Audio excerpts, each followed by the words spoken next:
right, so welcome to Beyond the Interface. We're joined with Darren Hood this week. Darren, how you doing? Fantastic, fantastic. Getting over COVID, but that's the good part. We're getting over it. We're doing okay. It is back. Yeah, it's back and it's still pretty prevalent. Yeah, Darren, thank you for joining us this week. Absolutely. Thanks for having me. Yeah. Yeah, look, Darren, I think you're quite an influential voice in the design community. Yeah, for anyone that doesn't know you, obviously you're a veteran UX practitioner, you're an educator. You also host the World of UX podcast. You've got like over 2 decades of experience. You've been in UX for years, Three right? decades. Yeah, possibly 3 decades. People don't like to hear that, but yeah, three. 3 decades. So, but look, I know a lot of people may know you, Darren, but it might be good just to hear from you a bit about your UX journey, right? Like how you got started, what kind of keeps you in the field today as well. I got started like many people. You can talk to anybody who's been in UX over a certain length of time, and I have yet to talk to a person who did not fall into UX. None of us made a decision to do this work. Of course, it wasn't called UX back then, but in trying to do that information architecture or that interaction design or whatever it was called, it was more for me. I was in a situation where everybody was running to get on the internet and with their brochureware, because practically every website back then was brochureware. But there was a nonprofit that I was doing some work for, and they wanted to get on the internet just like everybody else. And I always seemed to be the guy that people would come to when they needed some type of technological support. So here I am, right place, right time. I can figure it out. I'll do that for you. And it just turned out that when I was doing the work that I now know to be UX, a lot of the things just made sense to me. I didn't use the terminology, any of the terminology that I now know today to be standard. I made sure the information architecture was sound, but I didn't call it information architecture. I made sure that the experience was intuitive. I didn't use the word intuitive. I just wanted to make sure that to me, everything's got to make sense. What we call this, people need to be able to relate to it. And that was it. So I was doing all the things. I was checking the cognitive load, as I like to say all the time. I'm checking all these different things, making sure that the task flows are appropriate, though I didn't use that terminology. And the next thing you know, it was such a great experience doing it. And it was so rewarding that I just started to really pay a lot of attention to that. And I kept coming across a lot of different companies that needed somebody to help them get on the internet. So I just started a freelance business at the same time. And just that's how things got started. And I fell in love with it. I would do it part-time in my work during the day for the next 10 years to some extent, in addition to the freelance business that I had. And I just eventually I said, you know what? I was about to go to Boise State to get a master's in education. And I said, no, I like this. I'm gonna change all my plans because I really enjoyed, there was so much satisfaction in doing the work and making things easy and conducting research and making discoveries that I just ended up, I like to say, mortgaging my future. And in 2005, I started doing this work full time during the day and been doing it ever since. And what keeps me in it, I just love it. I still love it. I still love UX the same way I loved it in 1995. I still love it. As crazy as it is today. And I tell people all the time, if you love the discipline, whatever discipline you're in, if you love it, it'll always be rewarding for you. If you're in this for the wrong reason, then things can happen. Things can go south, but I still love it. I still love what I do. I still love the discovery. I still love conducting research. I still love driving wins for the business and for users alike. I love the direction that the discipline itself is taking us, not where people are trying to take it, where the discipline is going and we've always had to pivot. So I love the pivots, just love everything about it. Amazing. I've been following your journey for a little while, and I'm always kind of excited to just kind of see a Darren Hood post kind of on LinkedIn. And I remember you had it in your headline on LinkedIn that I think you said something along the lines of UX designer since 1995 or something like that. Like in 1995, was there an appreciation for kind of what it is that you do? And kind of how has that changed and transformed? Back then, everybody was feeling their way. I don't care who they were. I mean, we talk about what's normally referred to as the Polar Bear book, the information architecture book by Peter Morville, um, and by Lou Rosenfeld, and now Jorge Arango has written the latest rendition of that book, helped to write that. Back then, it was always discovery. Where are we going? What are we doing? To me, it was always, I mean, a lot of times the web designer was the UX person. A lot of times, so you're designing the website and you're making these discoveries, having absolutely no idea where we were going. So it was funny because you did it because it needed to be done. But with the exception of people like the Morvilles and the Rosenfelds who had a semantic studios and they had their own formal thing and they were doing the work, the vast majority of people that were involved in this space we were feeling our way. You couldn't ask us where we were going to be in 5 years because we couldn't tell you. Nobody could. It was Nathan Shedroff. Back then, you had Richard Saul Wurman had coined the phrase information architecture some 20 years prior to that, roughly. But if you go back and look at what he was writing, he didn't know where everything was going either. I mean, the internet sort of blindsided everybody. And everybody is running to get on the internet in 1995, 1996, 1997, right before we had the dot-com bust, where everybody was doing things, but people were not really user-centered. So back then, you're doing design work to produce something, but users were not at the center of what we were doing. It wasn't. You really didn't hear a lot of people talking about that. To this day, users still are not. We're in 25, and when you really look at a lot of what's going on, users are an afterthought, which is why things like design thinking got popular, because users are not a part of a design thinking process. They simply aren't. So there's a lot of things today that are the same in that we're still feeling our way to some extent, but at least the light is on a little bit. The difference between now and then. Now we know what things should be called, which is ironic because at the core of our discipline, we label things. we label things. We determine how something should be labeled to make it easier to understand.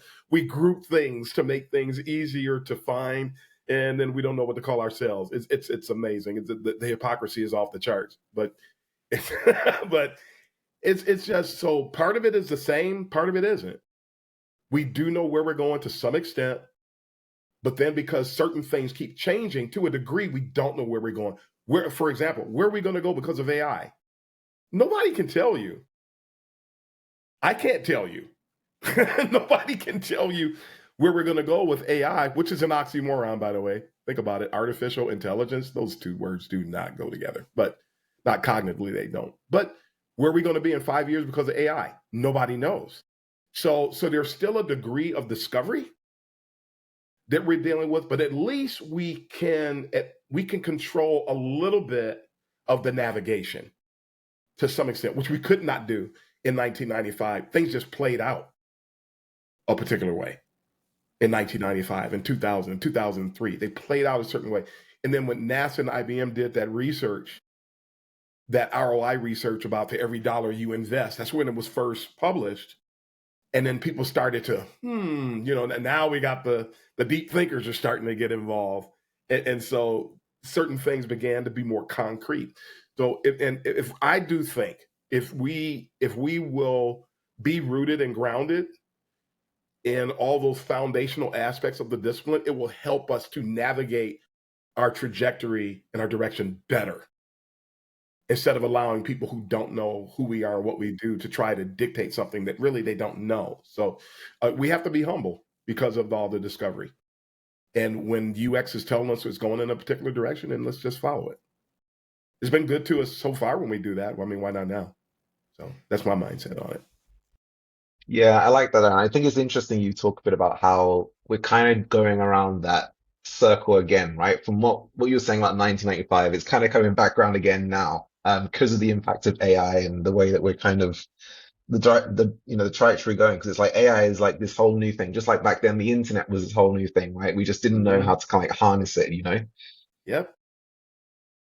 Darren, I mean, I know you've spoken a lot about the misunderstandings of UX. You know, I know that's been Yeah. a big thing that you've been, so you even mentioned a little bit about it there, about how we misunderstand the role and the titles and things like this, right? Yep.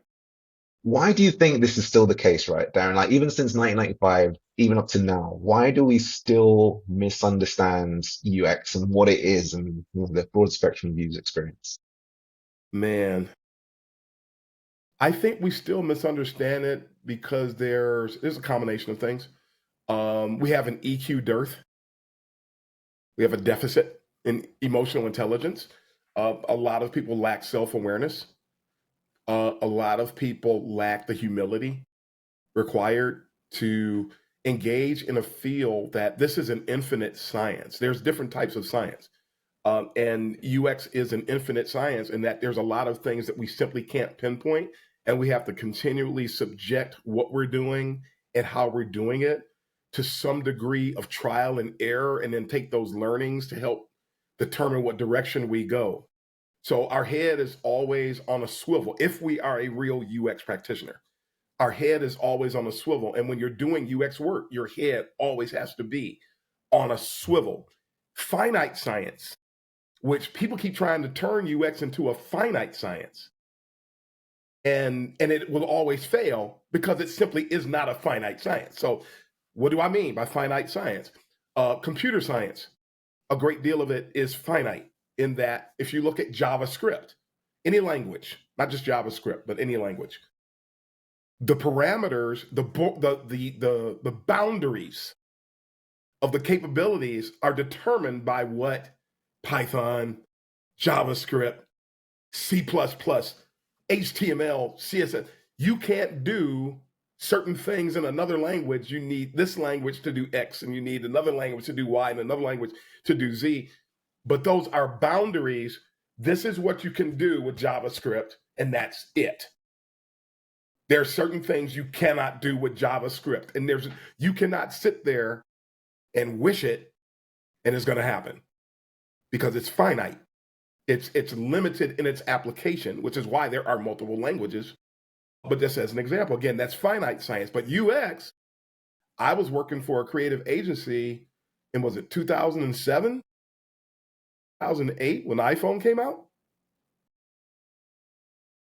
Fortunately, it's an infinite science. So when this new form factor came out, we had to pivot. I found out that UX is pervasive, and you can stretch it to whatever you're going to do. You're doing interactive voice UX. It's pervasive. Now we can pivot and see how we can apply what we're doing because it is an infinite science. It can stretch. It can mold. It can what we do can be subjected to various types of metamorphoses in order to get a job done. You can't do the same thing with anything that's a finite science. So I'm going a long way to approach this. People don't understand it because they don't want to. That's probably the shortest answer I can give you. Why is it we still don't understand UX? We don't have the EQ. People don't want to be emotionally intelligent. They choose to be ignorant about the fact that this is an infinite science, which is why you can't just smack AI on UX and think you're going to accomplish everything, because AI is limited and it can only be used pretty much for finite sciences.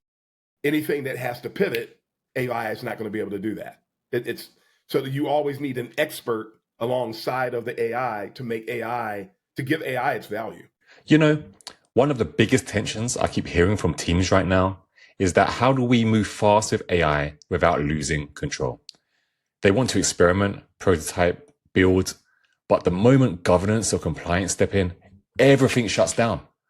That's why I found Area extremely interesting. It's the enterprise AI orchestration and security platform that bridges that gap exactly. It lets product and design teams, or any team, roll out AI safely without cutting any corners or getting tangled in the corporate red tape so that you can actually innovate with confidence and security.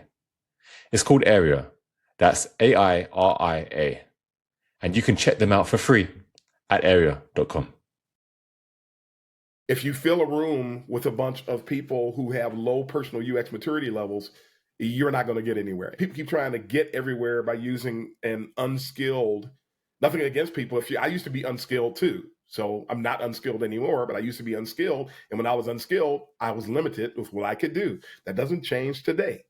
So AI doesn't change trajectory when you put it in a room with a bunch of unqualified people. So people refuse to humble themselves. People refuse to, they simply won't even lift a finger to understand what UX is. And will labor harder to make UX be what they want it to be, which takes us back to EQ, because if you were more, anybody who's emotionally intelligent knows that you can't make something be what you want it to be. It is what it is, and you have to accept that. And so people don't get it. The sad thing is, the research people have done is true, that design-led companies that are focused on the user needs and strive to marry business needs, user needs, and then operate within whatever constraints you're being subjected to, you will outperform your competition by up to 228%. That doesn't change no matter what anybody thinks, no matter what anybody wants, and no matter what anybody likes.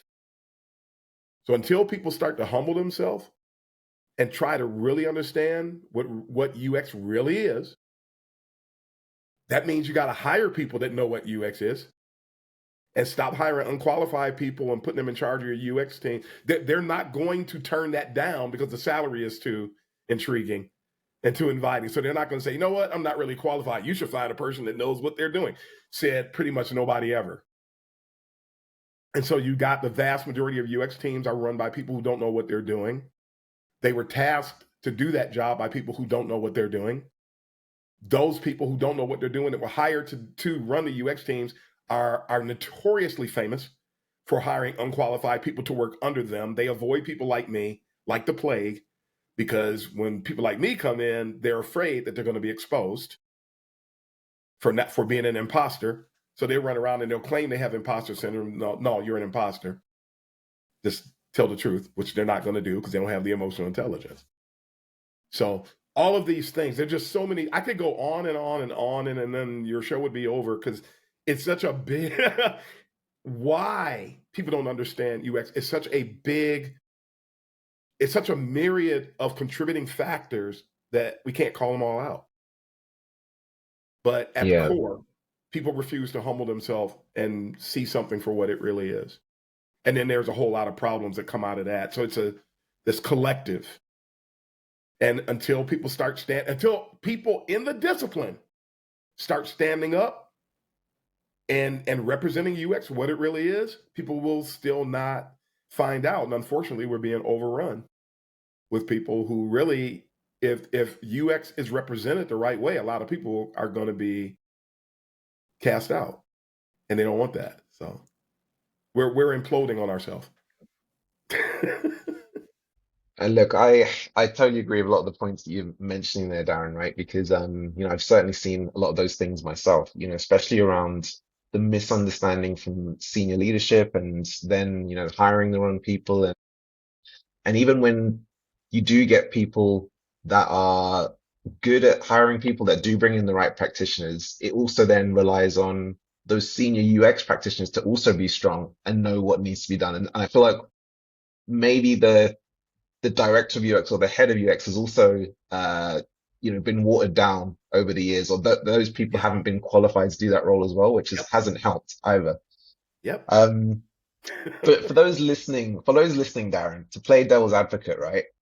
Yep. Would you say that potentially we're just going through a bit of an evolution of what UX is? That maybe are we holding too much onto the label, and maybe it's just going through an evolution that, it's evolving in something a little bit different than what the traditional term used to be?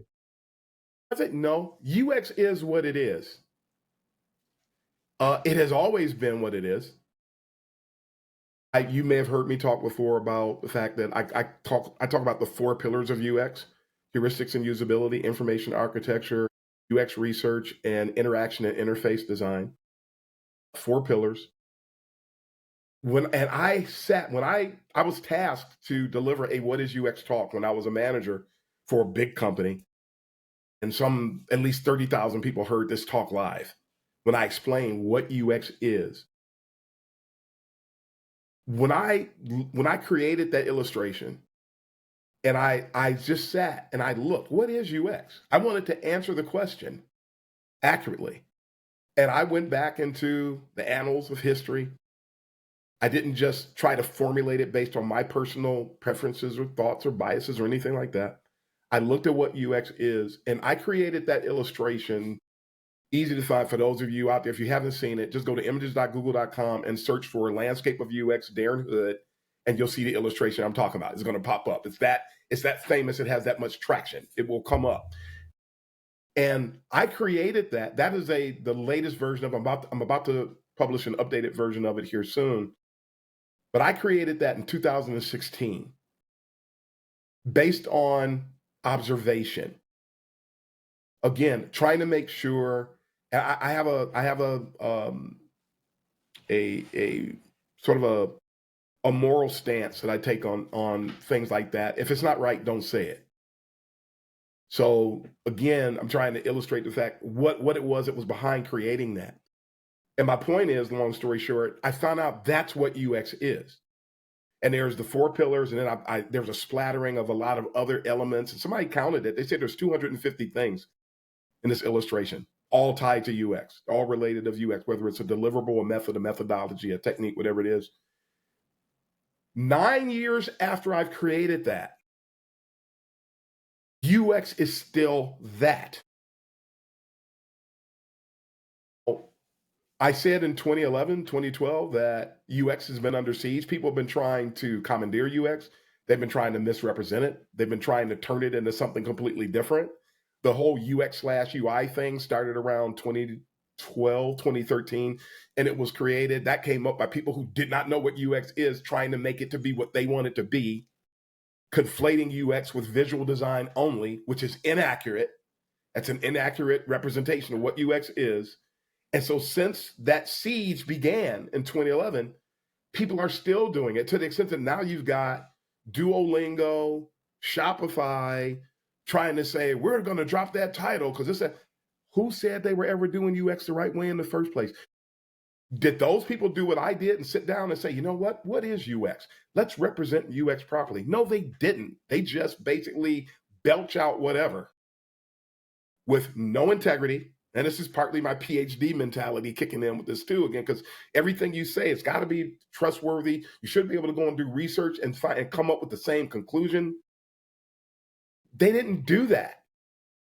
So UX is UX. It always has been. We call it UX.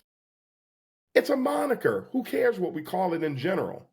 UX is a moniker. UX means those 250 things to me. To me, I'm just going to say it that way. That's what UX is. When I say UX, I'm saying all of this. I'm not saying one thing. I'm saying all of this. When some people say UX, all they're saying is UI. So for them, when they say UX/UI, they're speaking accurately based on their conception, but their conception stinks. And because they lack self-awareness, we're back to EQ again, because they lack self-awareness, they don't see that a conclusion that they arrived at is wrong. Now you see why I say it's an EQ problem.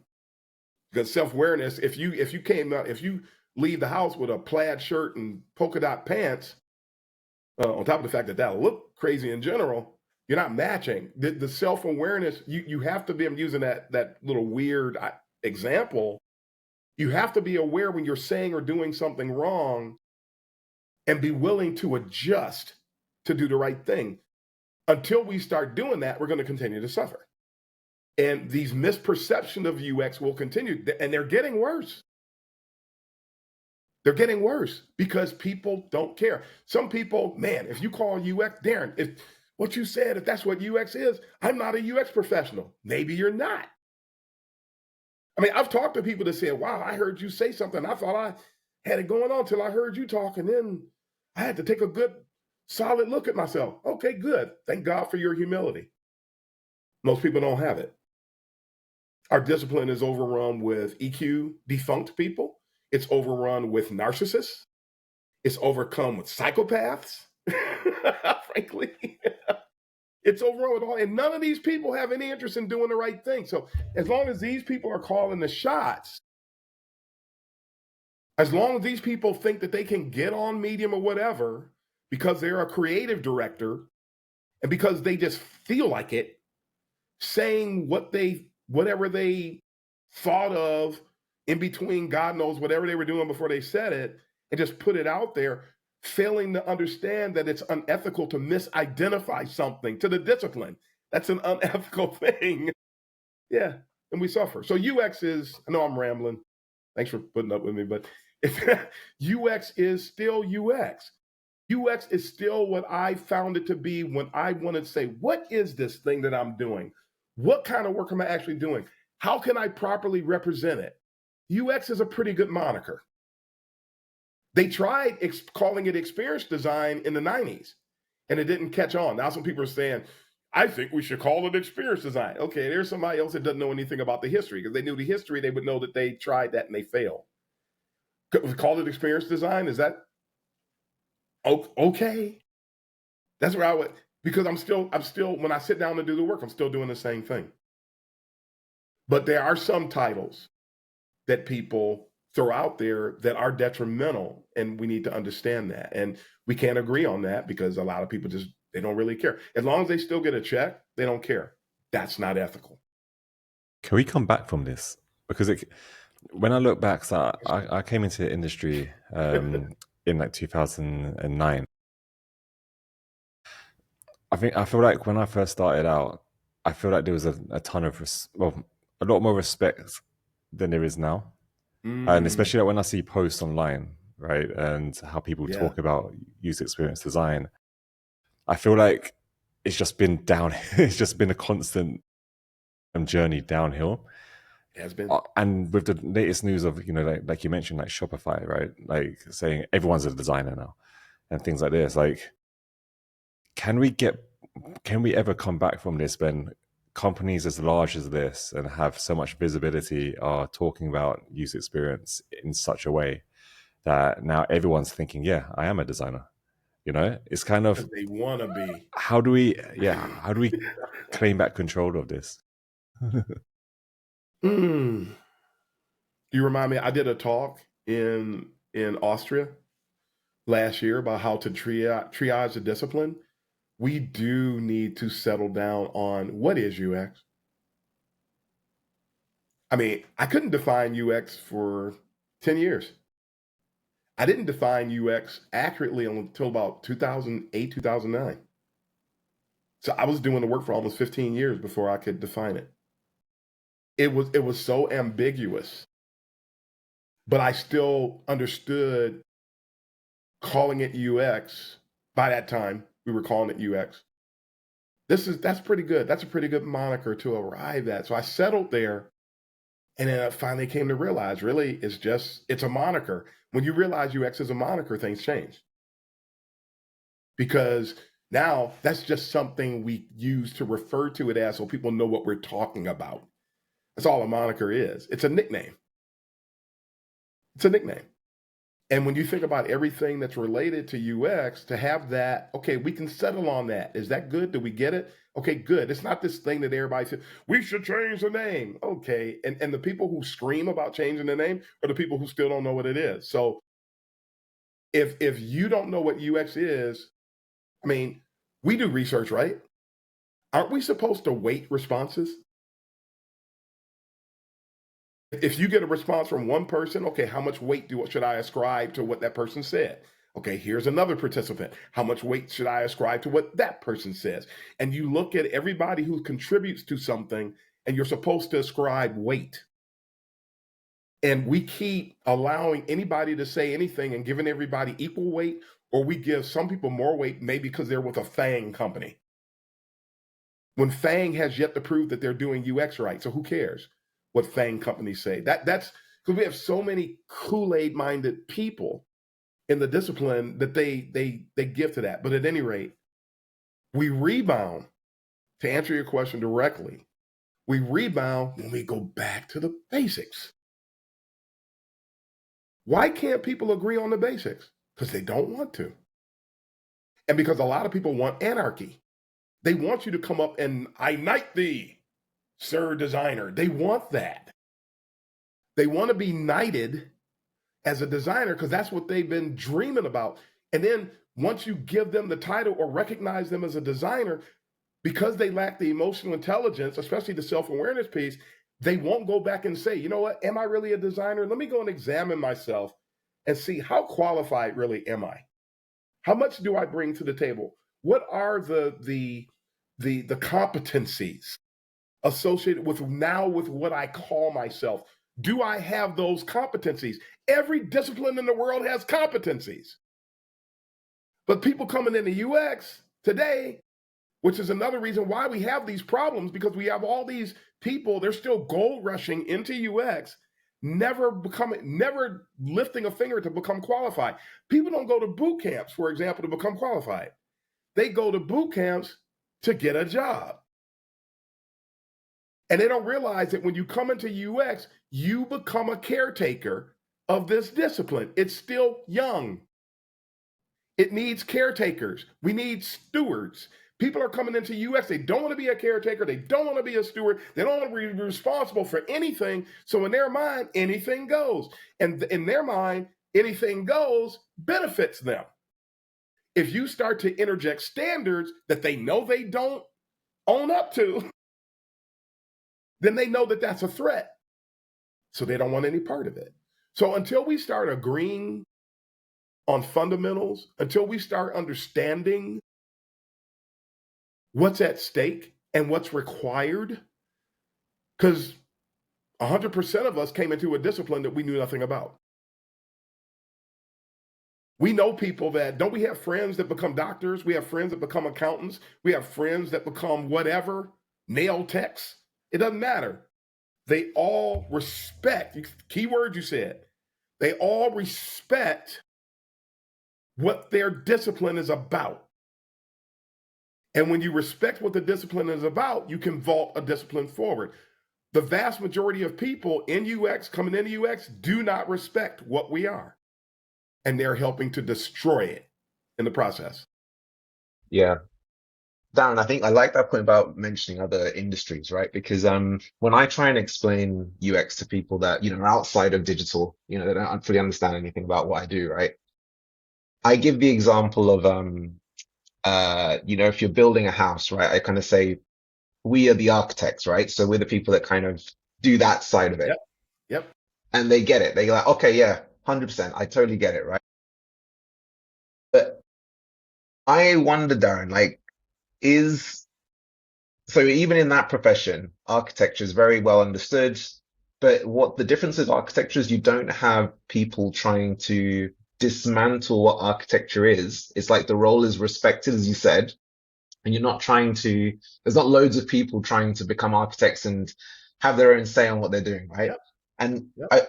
I know you spoke about the designers quite a lot, but I want to also talk about maybe and it's more of a question, right? Is it the designer that's not understanding UX, or is it the people that want to, and I'm talking about, product managers, you got business analysts, you got product, there's all these different roles that I think over the years have started up taking on more responsibilities of what UX is. They've started taking on, research. Some product managers doing research. Some people are doing, actually doing wireframes, right? Do you think it's not the UX designer that's dismantled UX or doesn't understand UX, or do you think it's more people are trying to dismantle UX because they want to do more of the responsibilities that UX has, when we encapsulate UX as a whole? That's part of the siege that I talk about against UX. People have tried to, part of the reason some people try to redefine it is because they want a piece of that UX pie. And so people, when you know what, why don't you do the research? Okay. You ever see anybody turn that down? Never mind that they have no idea what they just got themselves into. They have no idea. It's the sexy thing. People want to be involved because they can start to do some of the work, and they feel like they can do it because some people have oversimplified it. But that's where the flip side of this comes in, because a lot of us don't know that we're stewards of the discipline. So you have people that don't know they're stewards, and they're having detrimental impact upon the discipline because of what they don't know, because of what they refuse to do. Because some people try to, I worked with somebody before who, when I'm talking about UX, to me, every meeting is an opportunity to drive UX maturity. So I'm always educating. I'm always trying to help people. I'm always trying to help people understand the value behind what I'm doing and the value that bring it to the table. So I'm not just giving a point of view with regard to the initiative. I'm not just sharing research data. I'm not just sharing the analysis and the synthesis. I'm trying to help drive things. And I also know that it doesn't help to show them how the sausage is made. So I will simplify it.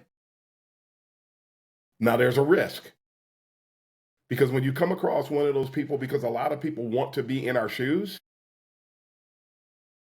in one particular instance, and this has not happened to me a lot of times over the years, a lot of times people, they respect the part that I'm doing, and they're not trying to take my work from me. In this particular case, that's not what happened. So I kept, how did you arrive at that point, Darren? And I knew something was wrong when they kept asking the question. Because I never had anybody. People want to understand what we do, but I knew that the way this person was doing it was different. And they kept asking how I did it. And I keep coming back with these simplified responses because I'm trying not to share with you how the sausage is made. But at the same time, I'm trying to show you how intense this work can be, because I need to try to scare you at the same time, because truth be told, because if not, they're going to try to take the work from us. And that's what happened. The person kept oversimplifying. She was listening to what I was saying because she had plans on taking it over. And when the company did some layoffs, she wanted to make sure that she was in self-preservation mode. We can let Darren go. Look, I can do what Darren was doing. And so the person took all the stuff that I was showing them, tried to turn around to show that she could do it. Well, she couldn't. But and this is all tied to UX maturity, by the way, because the only reason that person was able to sell a higher up that they could do my work was because the person that they sold that malarkey to did not understand UX. This is part of the problem. So designers are indirectly selling us out because of the failure to represent things the right way. I was just trying to be a team player with that individual, but I got had in that particular setting, but I did not misrepresent the discipline. So I don't have any regrets from that perspective. But I see people, they do try to oversimplify and then turn around and say everybody's a designer. And then they'll say, we need to democratize the design. We need to democratize the research. I'm like, nobody's democratizing the PM work. Nobody's democratizing the developer, the engineer work. Nobody is democratizing the product owner work. Why is everybody trying? So everybody is trying to, we need to recognize when somebody is trying to do that in our organization and try to offset it by showing what it is that we do. And in some cases, share those case studies within the company. Try to share everything that really went into what you did so that people understand, I'm interested in doing what Darren is doing, but man, not if he has to do all of that. Because it's true, because we do have to do all of that. We need to represent, so the designers are responsible, but it's a joint effort as to what's happening with the discipline. It's not just us, and we have to always have a champion for UX at the executive level. If not, it's a matter of time before we get that. Like these clowns, I'm calling them clowns at Duolingo. We're going to get rid of all the designer titles. And that's interesting because you never had any real designer work. I know people that worked there that weren't qualified, a bunch of them. How did those people get into staff and lead design roles when they weren't qualified. And don't turn around, do everything the wrong way, and then act like you had got an epiphany about how we need to run design when you never did design right in the first place. So it's a mix. It's a mix. Some people want to point in one direction, but we can't. There's a lot of contributing factors to it, and we just have to recognize it and do whatever we can. And it's going to be a crazy uphill battle. But if you're coming into UX, you are responsible for how people perceive things. And you need to make sure that you're presenting UX the right way. Stop Pollyannaing the thing. Stop trying to look like all rose-colored glasses and unicorns and cotton candy, because it's not. And we usually have to earn trust, which a lot of UX professionals are not equipped to do. They don't trust us. So you have to try to usher people to a point of trust. How many people are can't do it, and how many people are willing to do it. And the whole time, UX is either floating, rising above, or it's sinking. And what are you doing to contribute to that? We have to be aware of that, which is why UXers need to come together, whatever company you're at, however many of you there are on a team. You need to come together so you're always strengthening one another so everybody can be ready, because it is a battle. Don't get drunk off of your check and you forget that this is a battle. It is. I can't keep up with all of your points. You're making so many points. You're making so many points that I'm trying to, because every time you speak, you drop a gem and I'm like, I got a good question. I want to dig into that. And then you do another one. Then you do another one. It's like really hard for me to like kind of keep up with it.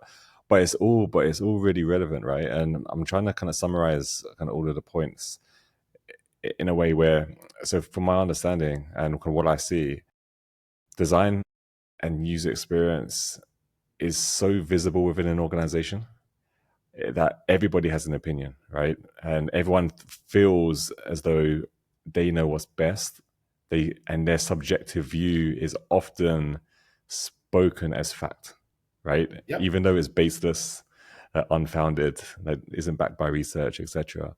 Yep. And I do kind of feel like, because of how visible our craft is, right, and our output is, people think that, like what you rightly said, like they feel that they can do it. But you mentioned something which is extremely interesting to me, is that one, businesses need to have a design exec, kind of in the organization.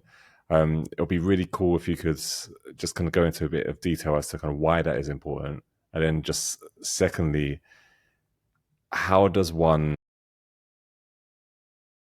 advocate for user experience? Like, because you're saying that all the wrong people are in these positions. So what does the right person in that position look like? How do they act? And how do they make sure that, our discipline is protected? The right person in that position understands all of the moving parts. So that means that we understand business, understands UX, what it brings to the table, what its value proposition is, how it needs to be managed.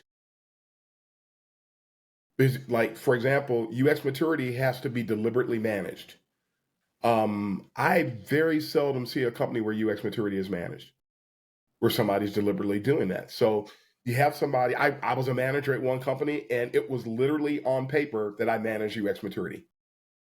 And it was at that company that I actually changed the model, because they knew that we needed to manage UX maturity, but they didn't know how. And that's where I came up with, for the first time, and I've not run into anybody else doing this. You can't just have, because we would listen to Jacob Nielsen, all these people talk about UX maturity. Here's their UX maturity levels, and it's these 5 different levels or 7 levels or whatever it is. Okay, that's cute, but it's also short-sighted. So I ended up, the part I was about to mention, that was something nobody did. We had organizational UX maturity. I started assigning UX maturity to every project. I assigned UX maturity to every stakeholder. I assigned UX maturity to every team member.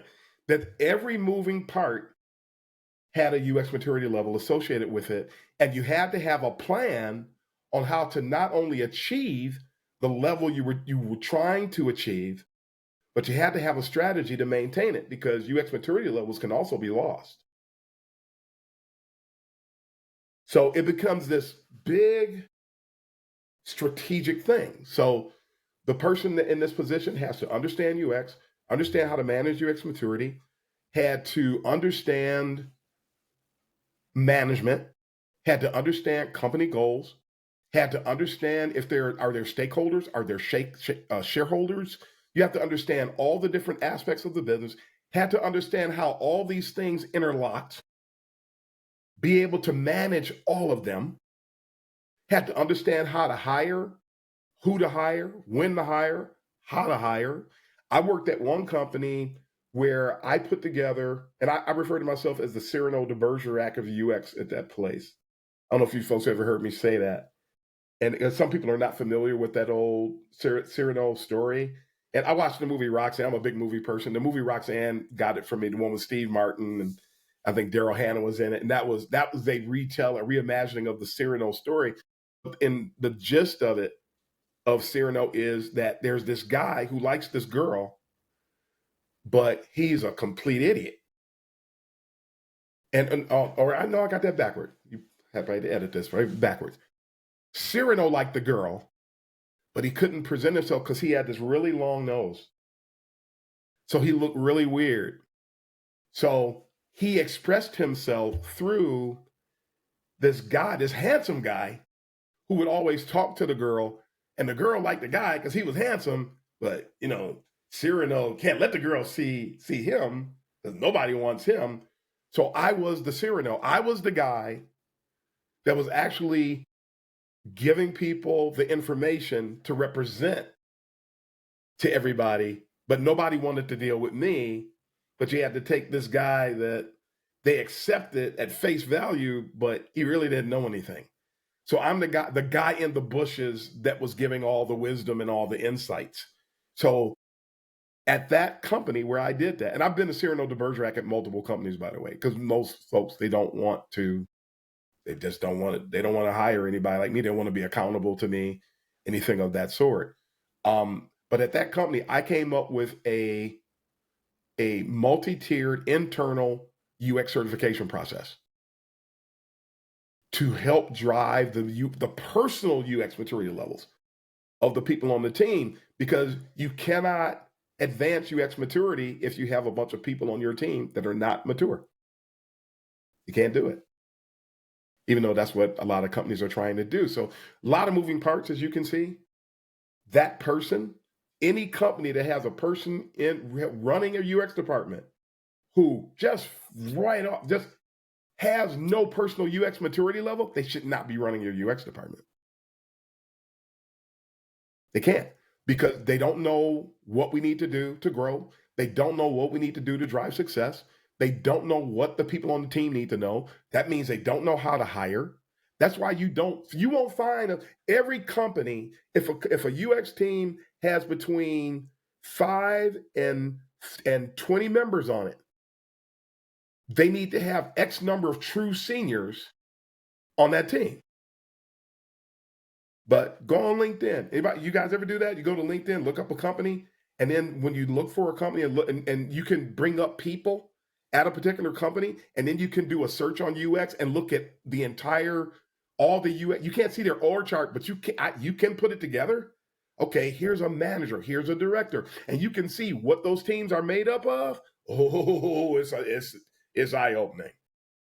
And then you see, okay, here they got 3 managers, and none of them know anything. None of them have been doing this work for any length of time. How in the world did they get those manager roles? I don't see. This is why people get angry at me and I get trolled a lot, because I'm saying something that everybody's supposed to already know, though. How do you get all these unqualified people in these roles? And then I know people who have almost as much experience as me and can't get a job right now in management. Why? And then I know several people who have less than 3 or 4 years of experience and they're in management roles. Those companies can't succeed the way that they're running their UX operations. That's not a winning proposition for anybody. So the person needs to be good at at business, good at UX, understanding UX. It would help if they had some time in the trenches of UX, which many of the UX leaders that I've seen do not have any time in the trenches at all. And if you come and say, "Oh, I've got 15 years of independent contributor," oh, I don't know that. I don't want to hire him. They're so fearful. Fearful leaders are not leaders. They're shysters. Yeah. And Darren, my question is always around this is around because look, obviously I got into leadership, but like you said, I had to be in the trenches for a while. I had to it took a while for me to kind of get into leadership, and before I even had the confidence to do it, I had to kind of see good leaders, see bad leaders, work with different people and, understand a few things around UX maturity, like you mentioned. But I don't feel like there's a clear path for a lot of people, like you mentioned, to kind of get into Yep. leadership. Yep. And, I guess how are we breeding the next set of good leaders out there, And I think that's probably the biggest problem. How do you get a good UX leader? What's the trajectory for someone? Oh my God. I'm going to start by saying this. I'm glad that there's not a good track, because all it would do is get filled with what is more of what you got now. I mean, I see people sometimes, we're going to have a talk on how to ascend to UX leadership, and then 300 people attend. Why do you want to be in leadership so bad? Is the question that I ask people when they come to talk to me, my mentee. Why do you want, Darren, I want to be in leadership. Why? And you'll find a lot of these people, who likes being in charge? Narcissists, sociopaths, like being in charge. Do people wonder, why do people, that people will say that a lot of politicians are corrupt and then never ask themselves, why are so many politicians corrupt?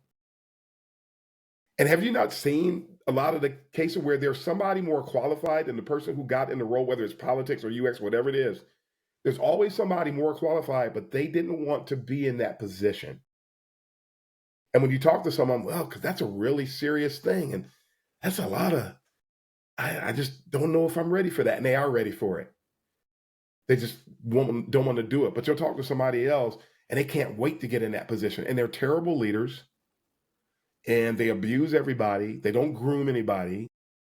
But that's the person that got in the role. How in the world did that happen? So I'm sort of glad that we don't have a lot of concrete paths on how to get into leadership, because all the wrong people are going to try to get into it anyway. Whatever path is available, the wrong people are trying to do it. Are there shortages of qualified people? I heard you say something to that extent, so I'm throwing that one in there. The answer is no. Why do people like me struggle to get into leadership roles? It's not because I haven't tried. Because there are times that I do. I should go ahead and try to get into a leadership role. And people don't realize I actually have 30 years of management experience. And people but they still don't want, well, how much people experience do you have? I've supervised up to 10 people over the course of, because I actually am a former managing editor of a publication. See, but does anybody care? No, they don't. They try to find excuses. I mean, there was a day when people say, Darren, we can't hire you for this position because you don't have a degree. That was before I had a degree. Then I got a degree. And then I got 2. And then I got 3. And now I'm a doctoral candidate. And I'm on the back side of the mountain finishing my PhD. And now they're scared of me because I got too many degrees. And then they hire somebody that's got nothing. And, it's just a joke. A lot of it is a joke. If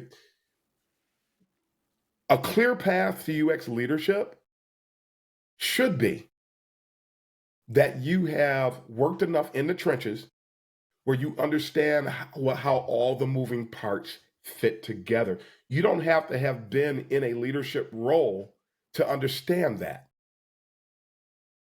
And then once you can be at a company and advance to a leadership role. Somebody will eventually give a person a chance if they want to be that. But not some of these things where somebody I'm literally seeing UX director jobs where they're asking for 1 year of experience. That's sheer and utter insanity. Those folks cannot possibly expect to have a properly run UX operation, but they do. How? So the path should be normal, just like anything else. Just like trying to get into management at McDonald's, for God's sake. You work yourself up and you get into a position where somebody gives you a chance. Everybody should be able to do that. But not this thing where they're putting people in roles and they're not qualified. UX is a still evolving, one of you mentioned that earlier, it's still evolving. And it is in the best interest of any organization to put somebody in a UX leadership role that at least understands what they're leading. Maybe. Just maybe. Not this thing where they put people in there and all they do is labor to preserve themselves. That's not doing the discipline a favor. They're not doing the team a favor. They're not doing the organization a favor. They're not doing their users or customers a favor. But that's what you see. Easily. 49 out of 50 that I observe, that's what's happening. 49 out of 50. Do you think that that's because companies are kind of optimizing towards visuals? So that you said that people accelerate into these kind of leadership positions, right?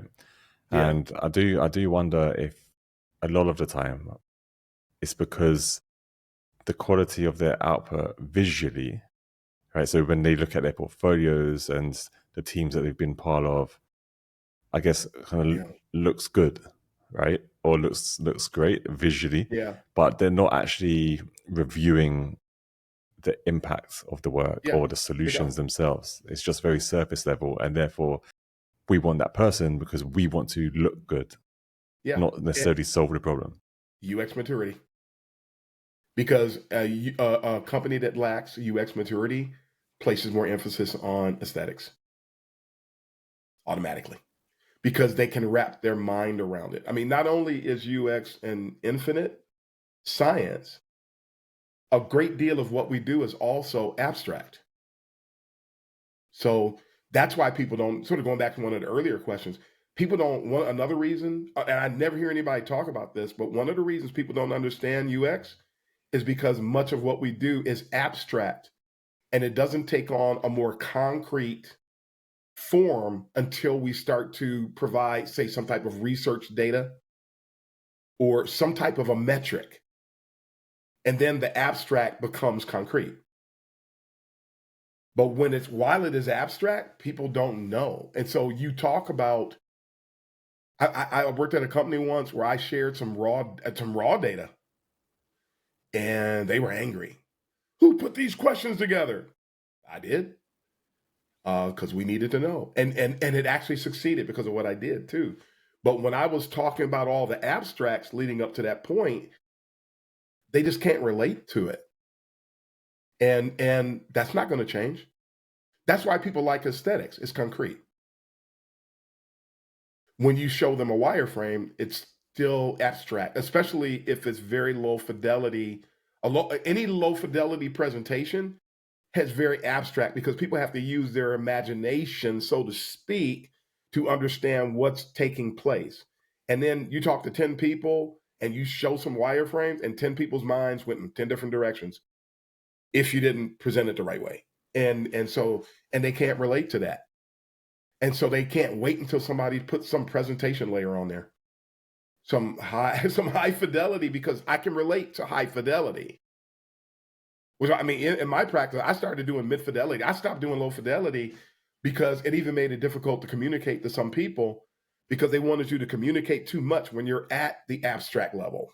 And so, but it is what it is. And then companies, they're angry, and they won't tell you it's abstract, but the way that they're reacting lets you know that they're complaining because it's abstract. But that's not going to change. Not and do the right thing. So, as you said there, Darren, I think like not being able to look at low fidelity wireframes also shows a lack of the maturity, right, in the company. Because to me, when you say that, that just says to me that if we're worried too much about the full end state, we're not focusing on what the feature or the problem we're trying to solve, right? Which is what we should be focusing on, the low fidelity, Exactly. And coming back to Jay's point about the visuals there, I feel like, Darren, you've been quite an advocate on the whole UI UX or slash UI UX UI slash, right? Because that's something that's also popped up quite a lot, right?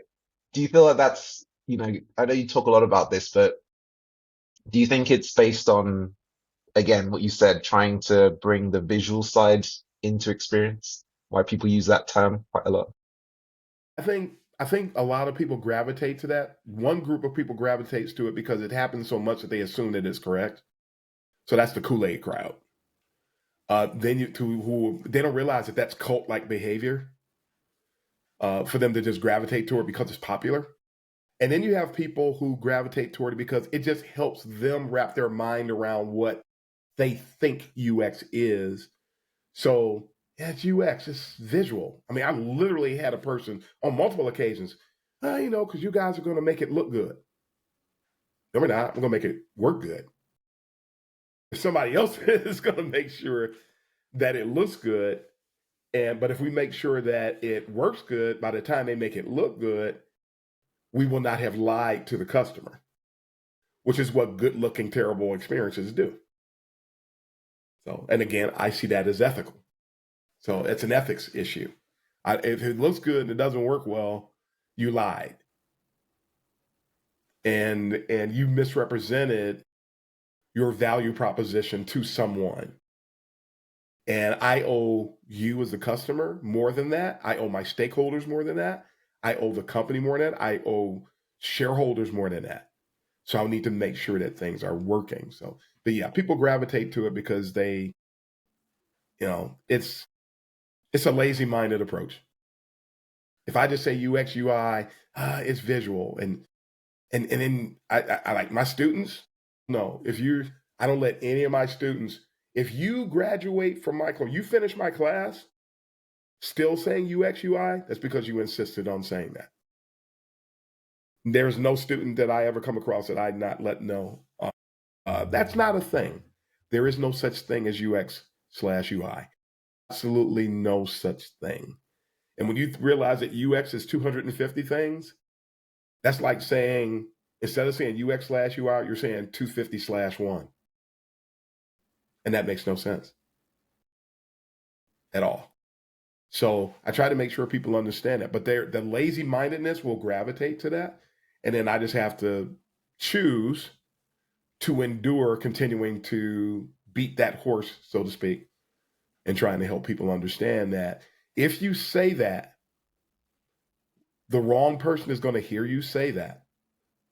And then they're going to go down a road that it could be 4 or 5 years before they realize that they've gone down an inappropriate road and the bridge is out.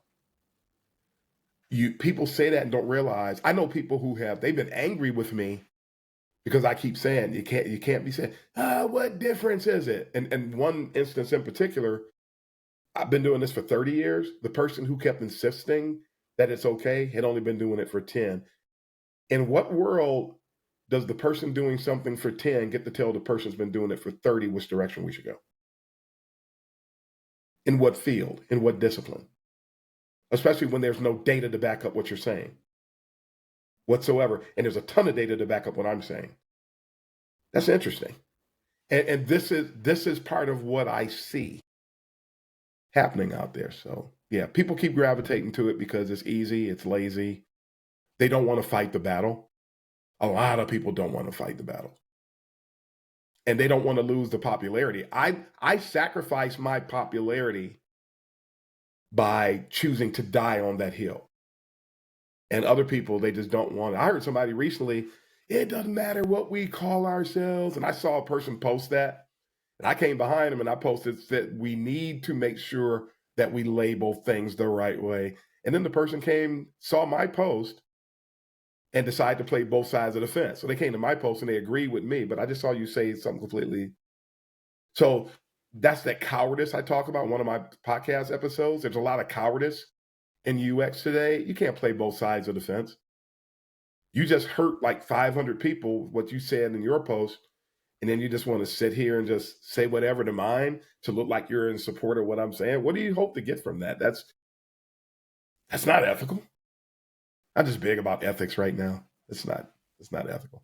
I don't see many people with like a contrarian point of view, right? Because I feel like the masses would lean towards the kind of UX, U/UI, Yep, whatever and you they want to do. call it, right? Yep. And I only see a few people. Like I see yourself, I see kind of Peter Merholz, I see Dr. Nick Fine. Like very few people actually Very kind of like few. speaking out against these things, It's and lonely. everyone seems to have a similar tenure within the industry. You know, kind of coming in like at its origins, etc. Yep. What what more should what more could we be doing to bring more people on side, right? Because I kind of feel like, and I think you mentioned it earlier, is that you'll like stress a point of view, right, and say people in these senior leadership positions aren't qualified, right, or the seniors are not seniors. And I've seen the comments, and you know, people Yeah. like, you're a hater, you're a gatekeeper. How do we how do we stop people from getting offended and actually to a point of understanding and realization? It ties back to EQ. Am I a hater? Yeah. I hate foolishness. And the truth is, so does everybody else. They just yet they have yet to identify that that thing is foolish. Am I a gatekeeper? Yeah, because I'm an advocate for quality. That's what gatekeeping is. People who complain about gatekeeping have no idea what gatekeeping is. And then they go to the ATM and they withdraw money.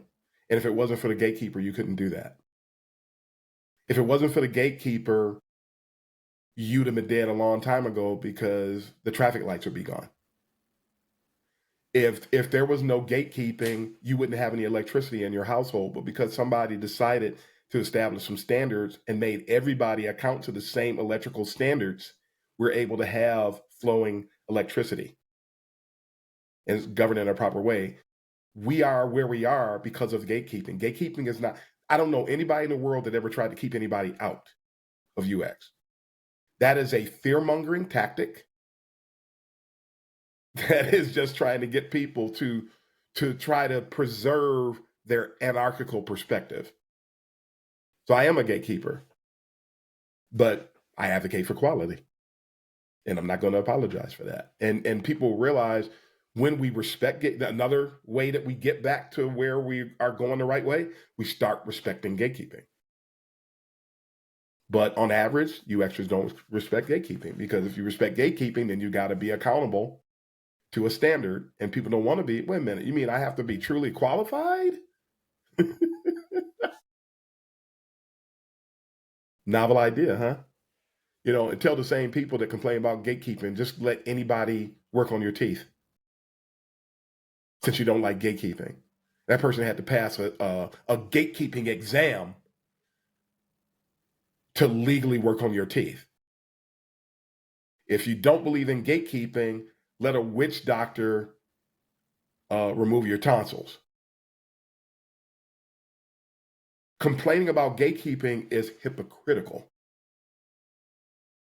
because one minute they want somebody qualified and the next minute they don't. Or they say that because we're trying to say you need to be qualified, that's gatekeeping, even though that's gatekeeping that we do want. And until we respect it, the discipline will continue to spiral. Yeah, I tend to agree because, you know, you mentioned about boot camps earlier as well. It just made me think, and during this conversation, that to be an engineer, right, and to be a staff engineer or engineering leader, you have to earn your stripes, right? To be a to be a senior PM, to be a VP of product, you have to earn your stripes. But then, for some reason, in user experience, you can just go on one boot camp for 12 weeks, pay $10,000, Yep. and you've got your accreditation, and you're on the market, right? And you've got some conceptual projects on your portfolio that might look good, and companies say, yeah, I want to look good too. Yeah, you're in, kind of thing, you're hired. Do we need to put a stop to boot camps? And how do we do that? People are going to find this response interesting. Boot camps, the people who started boot camps had a wonderful idea. How can we, because we have all of these open UX roles, when all of this started in 2011, same time as the siege. We have all of these open positions. It's an up and coming field. Everybody can't afford to go to college. Everybody doesn't want to go to college. Let's come up with a program where we can help somebody understand the base elements, the base qualifications that they need to be able to launch a career in this field. Wonderful idea. Excellent idea. When I got my first UX job, I didn't have a degree. I didn't have an undergrad degree. I had an associate's degree. I didn't have an undergrad degree, and nobody cared about my associate's degree at the time. So I understand the plights, things of that nature. However, it was a great idea that was not executed properly. It was not executed properly. Education is an institution, no matter what type of education it is. And the first mistake that the boot camp creators did, number one, they already had programming boot camps. Well, programming is a finite science. UX is an infinite science. So trying to come up with a boot camp that's structured just like the boot camp that you have for a finite science, and you're trying to create a boot camp for an infinite science, is already a losing proposition. And again, any educational venue, you're coming into an arena where something is an institution, and the only way that you can execute properly on an educational initiative is to respect the institution of education, which boot camps didn't do. Institutions of higher learning are accountable to accrediting bodies to make sure that the way that the learning experiences are put together, they meet certain qualifications so that when you give somebody a diploma, it means something. That never happened with boot camps. That never happened. They tried to get they didn't have accreditation. You can look back into history. You can go back in the Wayback Machine and do all this stuff. You've got articles everywhere.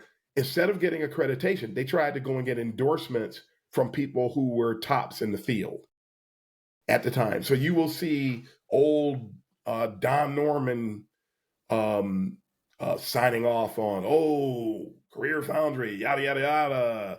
General Assembly, yada, yada, yada. And got people saying things. And then people say, wow, they're endorsing it. It must be okay. Boot camps never. I mean, to this day, somebody can graduate from a boot camp on a Friday and then be contracted to start teaching that same course the following week. That's insanity. That's insanity. Boot camps are full of empty promises. That's false advertising. You'll learn everything you need to know in 6 months. No, you won't. At best, you get a foundation, and they barely scratch the surface. I mean, again, information architecture, it's one of the pillars of UX. Are boot camps teaching information architecture? Very few of them are, and even when they do, they don't teach it the right way. And every user experience has information architecture at its core. But information architecture disappeared from the vast majority of the educational landscape, no matter what. Not just boot camps, but higher learning. Information architecture was pretty much abandoned while the siege was taking place between 2011 and about, you didn't start seeing more information architecture show up until the last maybe 2-3 years.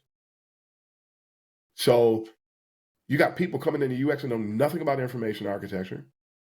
They know nothing about content strategy. But they all of a sudden know a lot about UX writing. Where in the world did that come from? Because there is no such thing as I know people hate me for this, but there is no such thing as UX writing.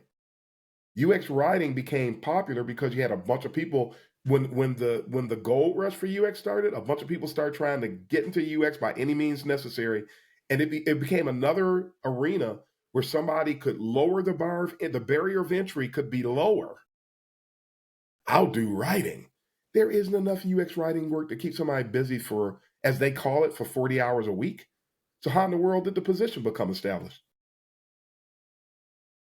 I on my podcast, I took several UX writing job posts and went through the requirements for each one of those jobs and talked about that. You see this? But you telling me this is a position? It's not. It never was. It's a restructuring of technical writing, which is a thing, copywriting, which is a thing, and try to shoehorn it into UX. It doesn't exist. Trying to come up with the right labeling for a paragraph or like a H1, that's UX. It's not UX writing, it's UX. It trying to decide what should we call this call to action? That's nomenclature. That's an information architecture thing. It's not UX writing.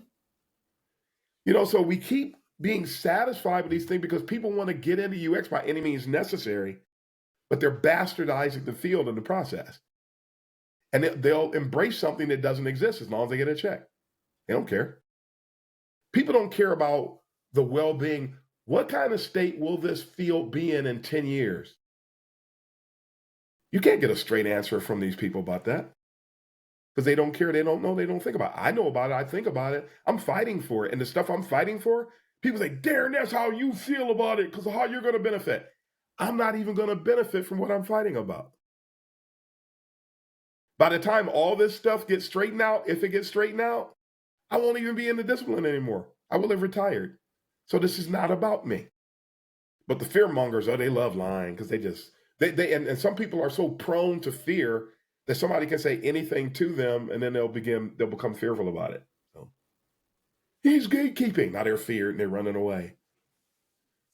Just Oh, on he the thinks I'm a poser. He thinks I'm a poser. Then just don't be a poser. What's the big deal? just on the boot camping piece, I hear what you're saying, and I know what you mean. Like the intentions were good to start off with, right? And They were. I'm just trying to think that in 2025, for someone trying to get into the field, Mm-hmm. what do you think are the best methods nowadays for someone that, is interested in getting into experience, has just maybe completed their university course on, Yeah. human HCI, whatever it is. What do you think are the next steps, or what do you think someone should do? If they're trying to get into the discipline, because That's right. Like you getting, mentioned yeah, university. just getting into the discipline. Like, what do you think is the best entry point? If someone wakes up tomorrow and says, I want to be in the UX field, what's the best entry? Oh man, that's a tough one. That's a tough one because, and I'm going to start from the educational standpoint. I think that university certificate programs offer more than boot camps do because they're accredited and they will give you some semblance of actual structure. Asterisk. A lot of institutions of higher learning are doing UX wrong too. There's an academia UX maturity level that they're supposed to have, and they don't have it, the vast majority of them. So you have in the United States, I can't remember the number offhand, but if my memory serves me correctly, less than 2% of all institutions of higher learning have some type of UX program somewhere. That's a really low number. Of those that do, they don't structure them properly. So, yes, a university program is a better way to go. You don't have to get a degree. Sometimes you can just go take 3, 4, 5 classes and you'll get something that the boot camps claim to be offering you. But because it's accredited, you're going to have more accountability and you're going to have a better learning experience. And you've got more people teaching it that are qualified to teach it and not just somebody who's jerry-rigged into a position to do something. So that's a better thing to do, a better route to go. Unfortunately, the pathway into UX is not very solid. Like I said earlier, Practically everybody, if not everybody who was doing UX initially fell into it. We fell into our roles, with the exception of the fact that there's a lot of job postings for UX out there. And the vast majority of UX, I'm trying to really grit my teeth sort of to say this because this is tough to say, but it's true. Most of the companies posting UX jobs don't really want a UX person. It's a charade. A lot of people are really gonna be mad at me for that, but it's a charade. You really have to check and see if somebody really wants whatever you did to become qualified, to put you in a position to apply, you may end up working for a company that really doesn't want you. But some bigwig somewhere in the company said we need to get UX people. So somebody did it. And now you become a pawn in a game of employment chess, and you have no idea. Hate to tell y'all, but I'm going to always tell you the truth, no matter how uncomfortable it is.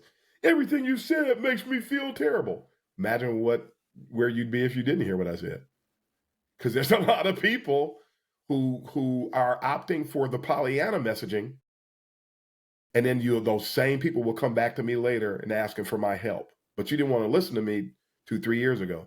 When I said that UX was under siege, everybody was telling me to shut up. And look at where we are now. When I started talking about posers, retrofits, and upstarts, people told me to shut up. Look at where we are now. I say a lot of things and people don't want to hear it, only for everyone to find out that what I said was dead on point. So if the bridge is out, navigate accordingly. If your gas tank, if you're in the car and your gas gauge says you're almost on E, do something about it. Don't get frustrated. What do you mean it's on E? I don't like that. Yeah, but if you don't get some gas, you're going to get stranded somewhere. So I'm sharing things to help people to navigate some very troubling waters. Because one of the other answers I had sort of holding off on saying was, what do you do if you want to get into UX? Try to learn what's really ahead. Too many people are getting in UX today with rose-colored glasses on. They heard that it's easy. UX isn't easy. Anybody can do it. Go back to where you heard somebody say that and ask them what they meant. Can anybody do it? Yes. If you put the right work into it, if you learn what the expectations are, set proper expectations, if you are willing to labor to become qualified to do the work, you can do it. That's what anybody can do it means. This is not burger flipping. And when people say that anybody can do it, that's the message they're conveying. It doesn't take anything to do this. Yeah, it does.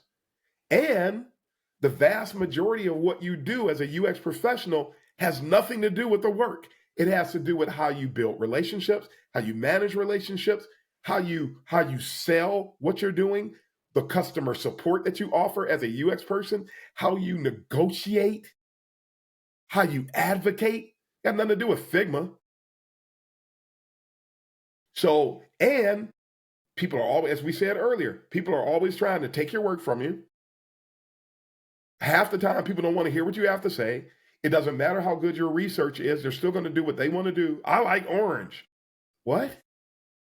You know how many UX people I know that they just have to have meetings with their company team just for everybody to get back together to level set again, because everybody wants to pull their hair out because of how they get treated all the time. So you got to come back together and everybody encourage one another, reinforce one another, get a few laughs. All right, let's go get them again.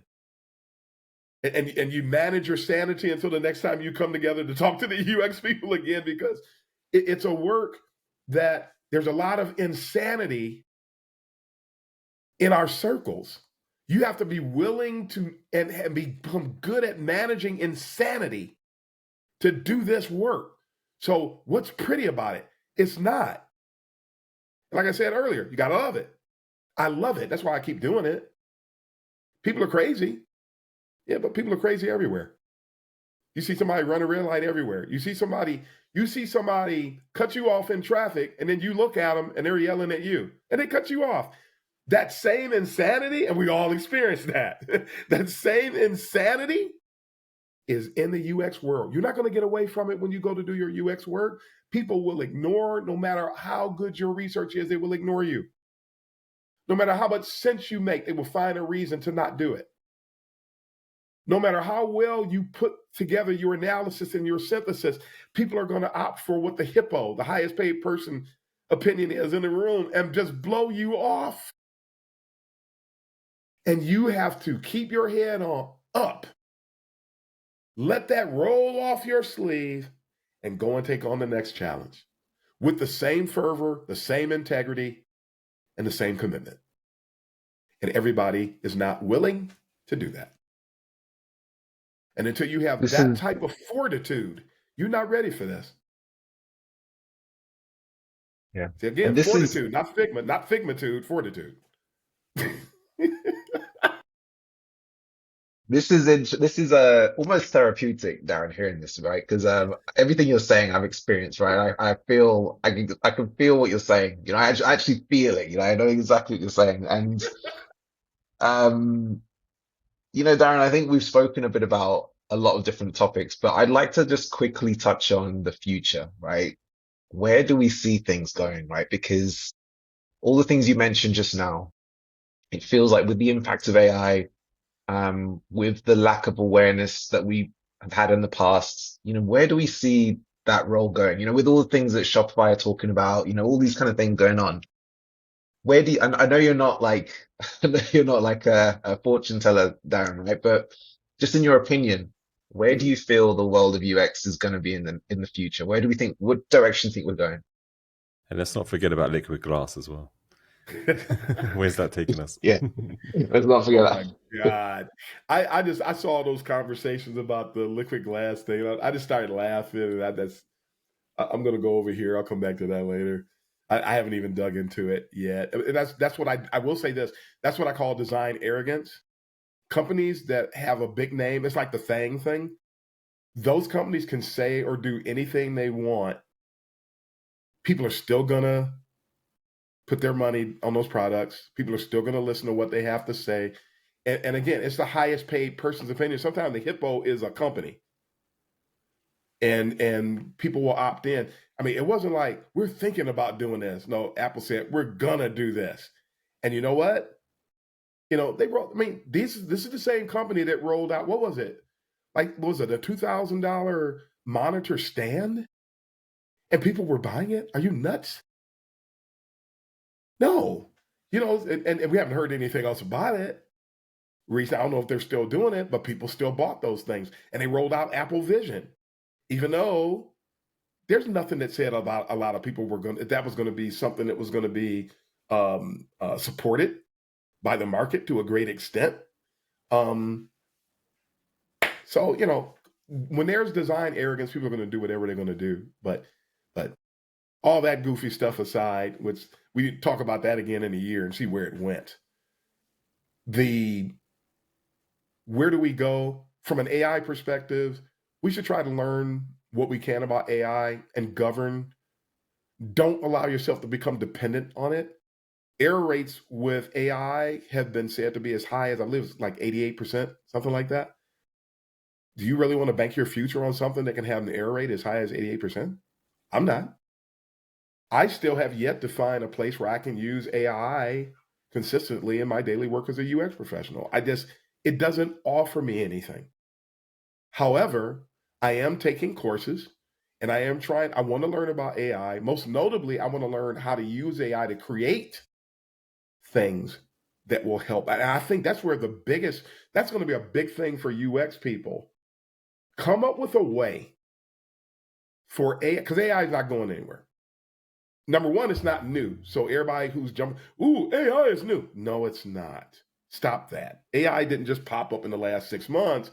It's proposed usage accelerated recently. AI was already in place. I've been using AI in Photoshop for years. Now, for a few years. I've been using AI in photography. I'm a photographer. I've been using it in photography for a few years. with apps that some people don't even know exists. So it's not new. And I'm just throwing a couple of examples out there, but AI is not new. It's just the way that they're doing it, the way they're presenting it is new, and the hype is new.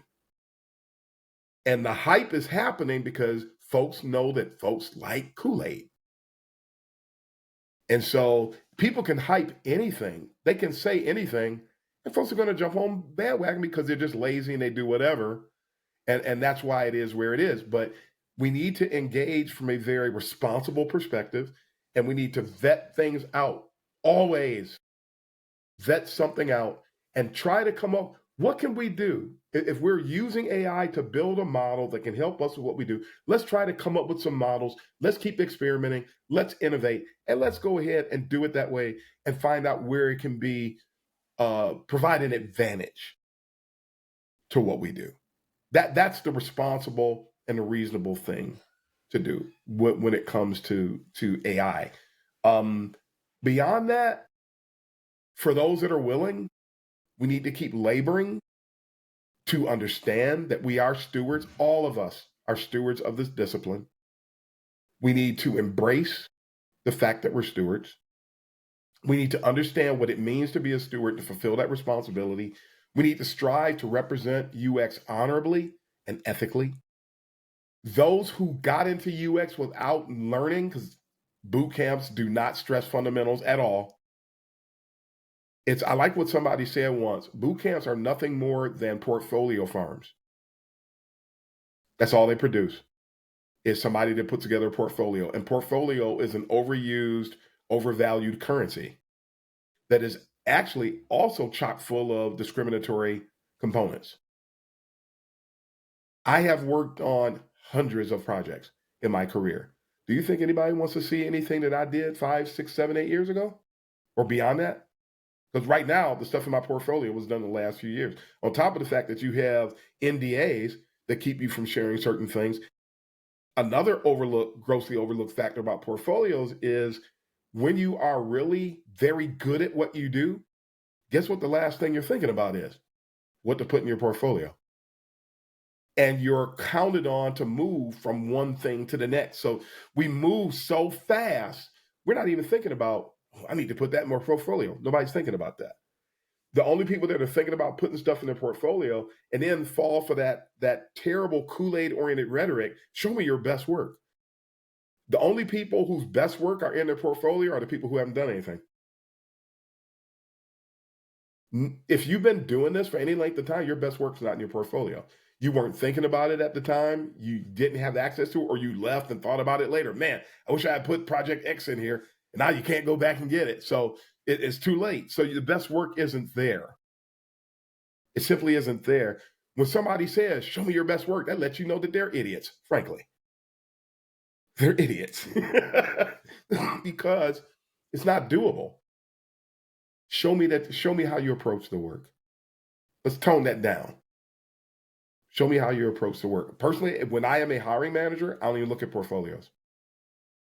If you can't talk about the work, then you can't do the work. And I found that people that are portfolio junkies usually can't talk about the work. So it's over. It's over. But we need to ground ourselves in those fundamentals that have escaped us. Go back and tap into old books. Learn the history of the discipline. Ground yourself in the history of the discipline. Respect the history of the discipline.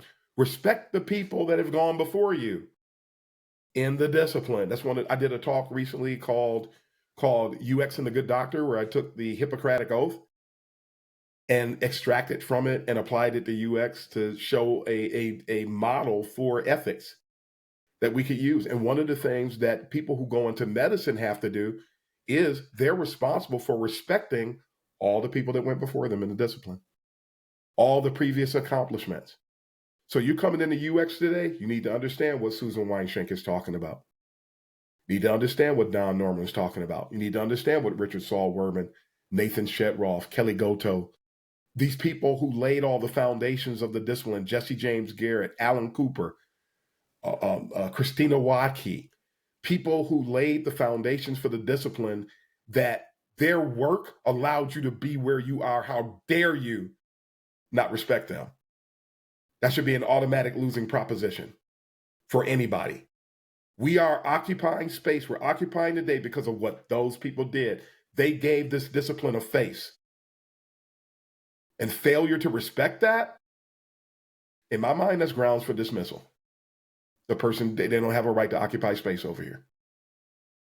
If you want to thrive, understand what these people did and build on it. And keep taking the discipline forward. And old UX content is just as valuable as it was when it was originally written. So you can pick up a book that was written in 2002 and still vault you forward.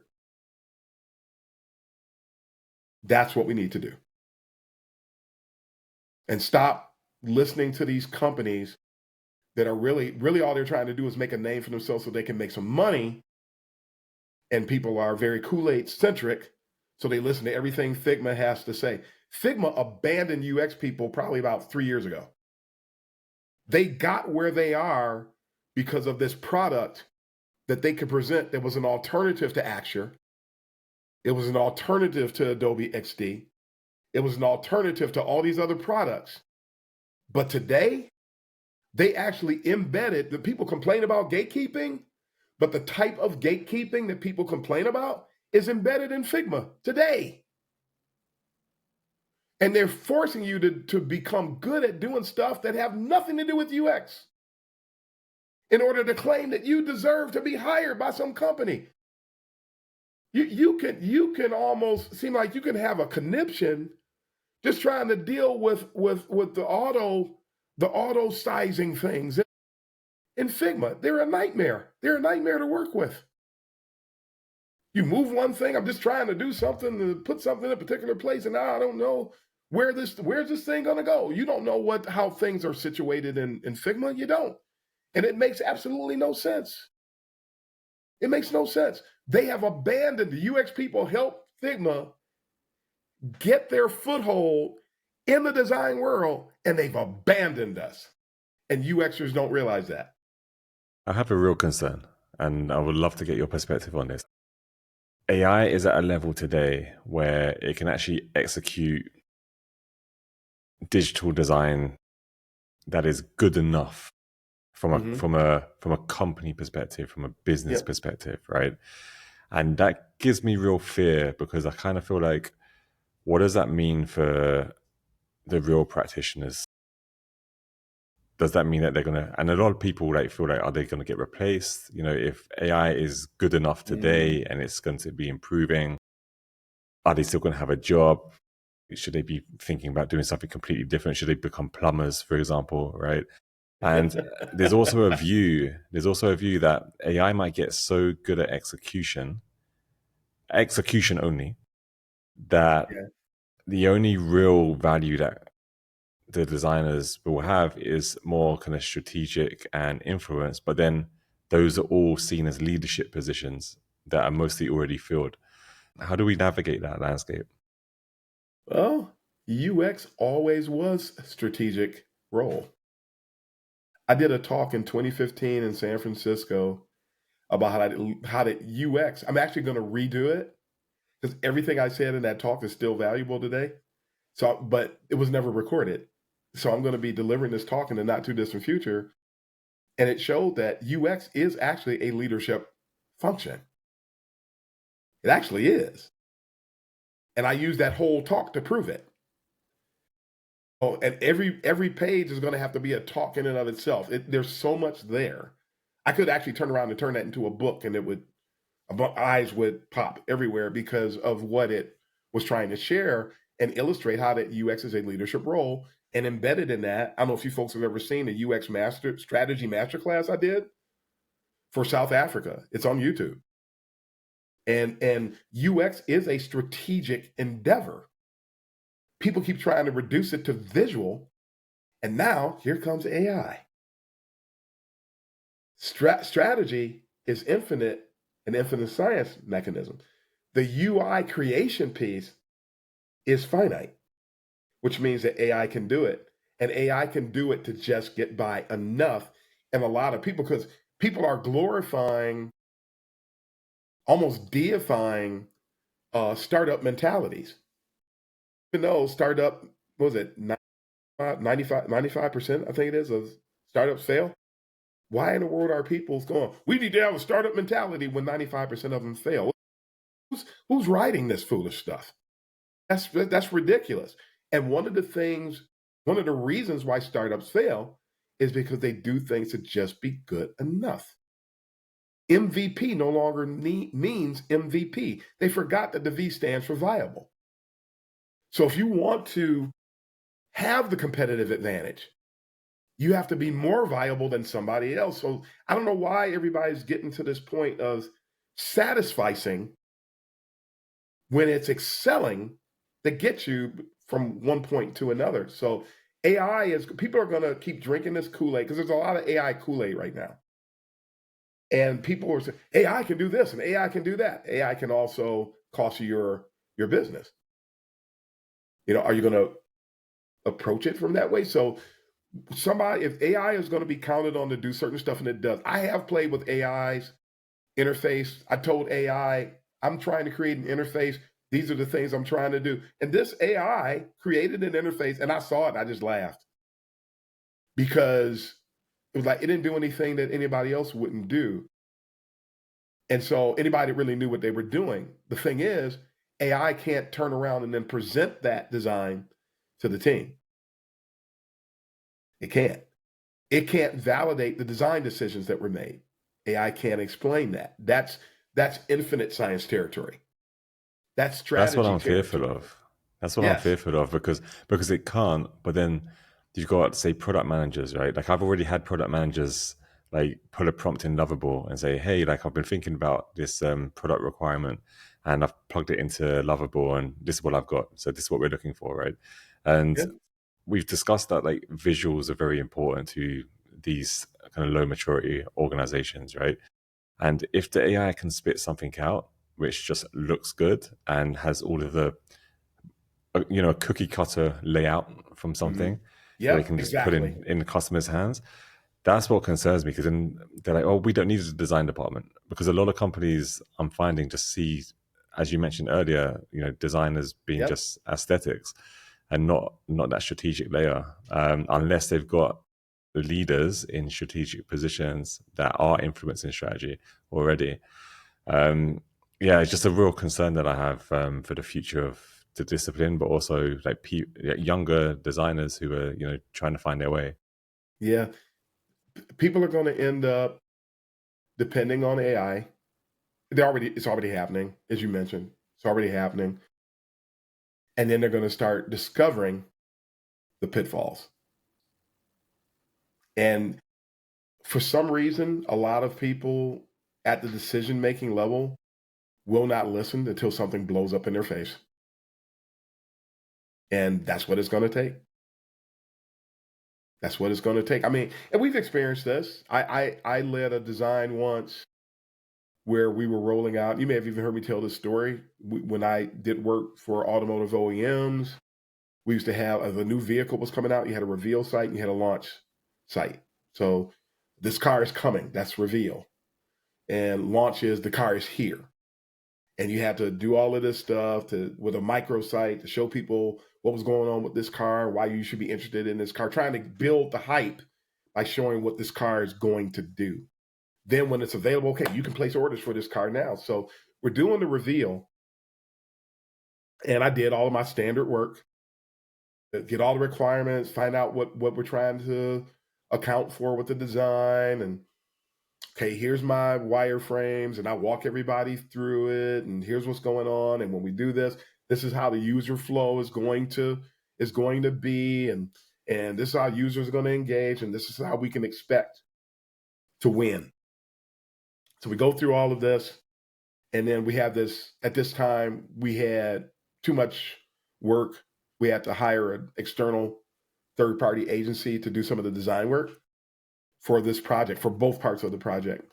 They saw my wireframes. They were at the presentation. And back then, everybody was always trying to win Flash Site of the Week award. And so this company, they ignored everything I said because they just wanted to, they had to, here's an opportunity to win Flash Site of the Week. something with weird cursors nobody could understand, and nobody knows where in the world the navigation is. We're just, they did all of this stuff, and oh my God, it was beautiful. It was a beautiful hot mess because nobody could use it. The navigation failed heuristically because it didn't tap into common conventions and proven principles, and nobody knew how to really find anything about this vehicle. Oh, but it was nifty though that the cursor would spin all the time and all this other kind of stuff. Well, it was beautiful. I think they may have even won an award, but it failed as a reveal. And so here we are, the same exact thing. An interface is created. It's beautiful. That deceitfulness associated with the code of aesthetics, that everybody thought that because it was beautiful that it was going to work, and it was beautiful, but it didn't work. When we got ready to do the launch, and the same group came together, and I did the same exact thing, and I walked everybody through the wireframes. The product owner, when before we got ready to go and start putting the presentation together and do all the engineering work, and it was going to be another flash site to some extent, he had one last thing to say, and he said, I know that you folks, what you designed before was beautiful. He's addressing them. He said, but this time we're going to do exactly what Darren said. That other site failed miserably. And it wasn't until millions of dollars got completely blown away in the wind that's when people decided we're going to do X. We went from one of the worst sites in the history of that OEM. And for those of you who don't know what an automotive OEM, I'm talking about companies that manufacture vehicles, to what became what was known at the time as the best launch site in the history of that automotive OEM. When he said we're going to do what Darren said, but it took the losing for them to recognize what we needed to do and to be committed. It's unfortunate, but people are going to lose at the hands of AI before they realize that experts are still needed. Now, that's good for the expert. For the posers and the retrofits and the upstarts that occupy a huge chunk of UX space today, that's real bad news for them. Because you have to be able to realize that what AI is asking you to do is inappropriate, that it's not going to fail. Did you folks know that a company that uses AI to gauge whether or not a site's experience is accessible was recently sued because AI failed to identify and validate whether or not the experience was accurately identified, whether or not the site was accessible? And so the company, I hope we don't get in trouble, Accessiby, go look it up. Accessiby got sued because their solution failed to accurately, their AI solution failed. Too many of us trust AI. It shouldn't be there to be trusted. It should be there as something that will help to accentuate and add on top of the expertise that we bring. But if you depend on it, that's a losing proposition. You need experts that can really say, okay, what AI did in this case was good, but I found a couple of flaws. We need to address that. And that's where, do not get rid of the expert. The expert is not losing his way. And AI is not here to take jobs. It's here to speed up mundane things that are finite in their structure. But you need experts to manage the infinite. That's where And I we're. think that's a great way to summarize it, Darren. I think you've covered so many great topics around AI in the future and where we're gonna kind of the world we're moving into with some great examples as well of how when it fails, that's possibly where we need to then come in and really make sure that we're doing the right thing to kind of deliver things properly, you know. So look, Darren, this whole conversation has been amazing. Myself and Jay, we've been nodding and kind of like just really taking it all in. So once again, Darren, I want to thank you for coming on the show. anyone looking to find you, Darren, I know obviously LinkedIn's the main place, but anywhere else or any other resources you want to kind of share? So we've got LinkedIn, we've got the World of UX podcast, which is accessible anywhere where you can find a podcast. I am doing video. I am producing video now. So if you go to YouTube, YouTube definitely is video, and you can catch the podcast there. We do have a subscription drive underway, trying to get more people to subscribe over there so that I can access certain features. You can't access certain features on YouTube unless you have certain numbers in place. So I don't care about numbers, but that number is required. So I ask people. In fact, we did achieve 500 here this week, but we're going to go beyond that. Spotify, if Spotify does produce video, so if you go to anybody using Spotify, you can see video. If there are other podcasting venues that allow for video, I'm not sure who they are. That's the only one I know about. I am on Medium. I do have a blog on Medium, uxuncensored.medium.com. I'm everywhere. I'm on Twitter. I'm on Blue Sky. I'm on, yes, I still call it Twitter. I refuse to call it that other thing. It's Twitter. Blue Sky. I'm on Threads. I am, oh my God, I'm forgetting what some of those other things are called. You look out there on social media, Substack. That's the other one I want to call out. Substack, Instagram. I'm out there. So I'm sort of kind of any and everywhere. But most people do engage with me on LinkedIn. We do have a monthly UX meetup. It is a global UX meetup. We used to call it the UX Chit Chat Hour. It's now called the Kaizen UX Rendezvous.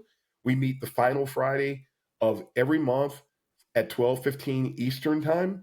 We are entertaining the idea of doing it on Saturdays in the future. We did do a trial on a Saturday, and something weird happened with the announcement. People didn't see it, but it was a success. So we might do that again, which may allow for more people to attend. But the Kaizen UX Rendezvous, you can look that up. You can search for it on LinkedIn. You'll find it, and it's free. You talk about therapeutic. A lot of people find those sessions to be therapeutic because we talk about any and everything out there. No, you're not going to come out there and get a portfolio review because I don't believe in it. I'm not going to waste time because people, when you gotta throw this in there, when people do portfolio reviews, all they do is run and find somebody else to do the same exact thing. So I found it to be a waste of time to give people portfolio input. I just don't do it. I'm not going to take time out of my schedule to do it. Just go get a book and make yourself better, and you'll grow from there. I'm not going to do that. And then they go and talk to 20 other people, and then you do 20 different tweaks to your portfolio for what? Only to meet with somebody who has another thing that they want to change. So it's a joke. So I'm not going to waste time. But we will have real conversations in those sessions about interviews or things that you can do to help you grow as a UX professional of a truth.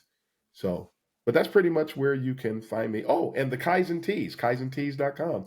That's where you can find some of our merchandise, our mugs, our UX is not UI t-shirts, caps, all kind of stuff out there. And that everything that is purchased there helps support all this wonderful equipment that we buy, these $1,500 microphones and all this kind of stuff that we use for the podcast goes into that. So that's Yeah. where you can find me. But we'll be sure to leave all the links and everything in the description as well, Darren. And yeah, once again, thanks for coming on the show.